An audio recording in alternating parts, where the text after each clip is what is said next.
Alright, your repair was successful.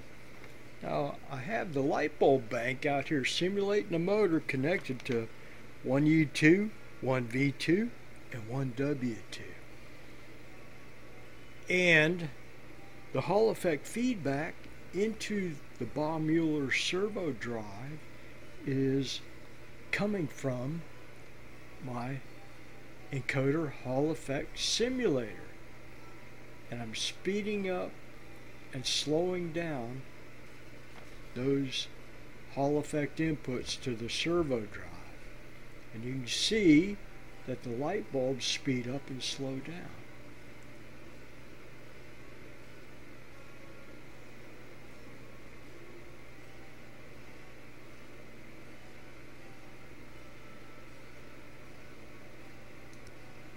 There on the left is my encoder Hall effect simulator.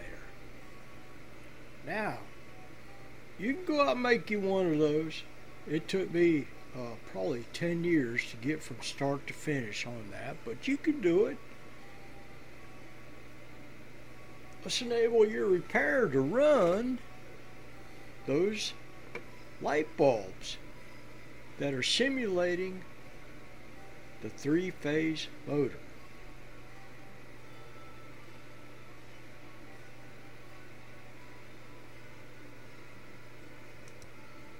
The green wires from connector P5 are connected to the Hall effect input on the Baumuller servo drive.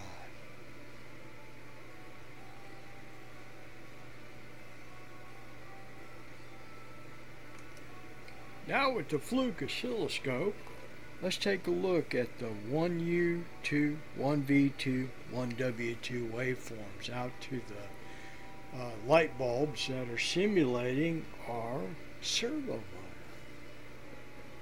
Here is U to V waveforms. They look nice. You can see the PWM from U to V. Looks very nice.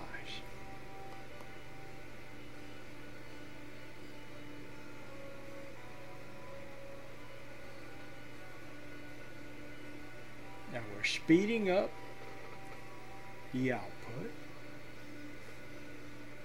and we're drawing the time back in, the time base, with the oscilloscope. We have good high side, low side firing of U to V. We've shut down, and now we're going to look at U to W.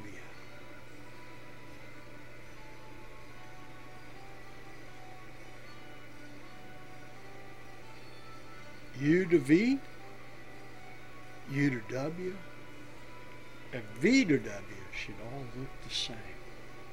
Let's spread our time out and look at the pulse width modulation. That's very nice. Look at that.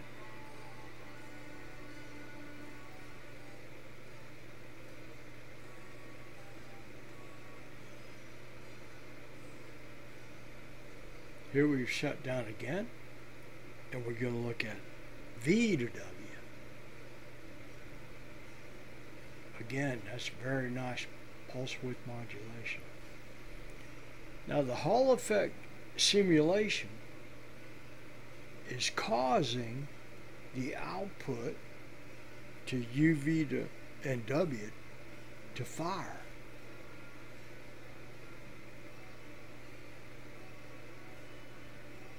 Good high side, low side firing right there.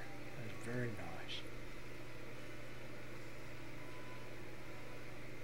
U, V, and W should all look the same.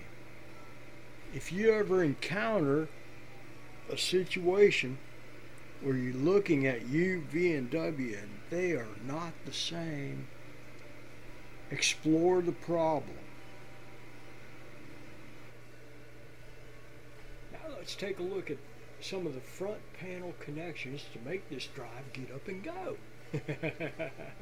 This was actually a very, very fun repair. I was worried for a little while, but it worked out okay.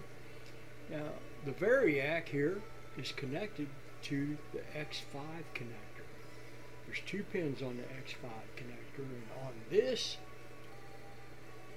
drive, you got to be careful because there's some drives that require 24 volts DC into the X5 connector. But this connector required 220 volts AC into the X5 connector. So I have the variac set to 220 volts AC single phase.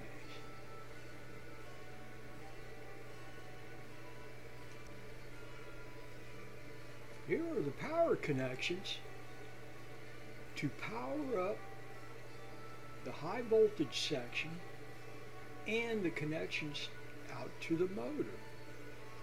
Now, the black, white, and red wire are the connections to power up the high voltage section. We have one U1, one V1, and one W1. And I've applied 220 volts AC 3-phase to those connections. Now the 3 blue wires, I have the light bulb bank configured as Delta configuration, and those are connected to one U2, one V2, and one W2. Now this drive always troubles me when I go to hook up the high voltage. Most drives, but not this one, most drives the line voltage will come into RS and T, or L1, L2, and L3, and the motor will connect to U, V, and W. But this drive, for some reason, we have U, V, and W, and U, V, and W, and the only difference, the only thing that differentiates the two are the numbers after U, V, and W. So the line plugs into one U1, one V1, and one W1. That's our 220 volts AC 3-phase input to power up that high voltage section. And the motor connects to one U2, one V2, and one W2. So my fear is that I'm always going to hook this thing up backwards to where I put the line where the motor should be and the motor where the line should be. So be careful there. Be careful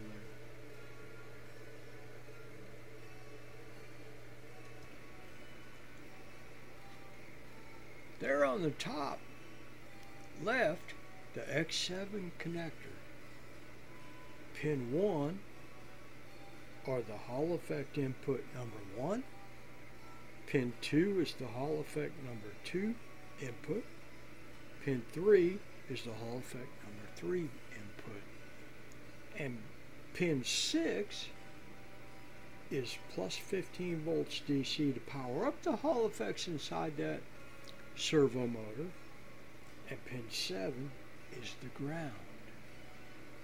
Now the 2 white wires are the enable, and they are on connector X8, pins 10 and 11. I have a switch input to enable that drive to run. Now pins 12 and 13, you'll see I have jumped out with a green wire, and they're the motor thermal. Here's the BEDAS personality module. Now I'll put at the end of the video I'll put drawings of the resistors that I use. But what this does, it sets up how this drive runs based upon those resistor values on the X10 connector.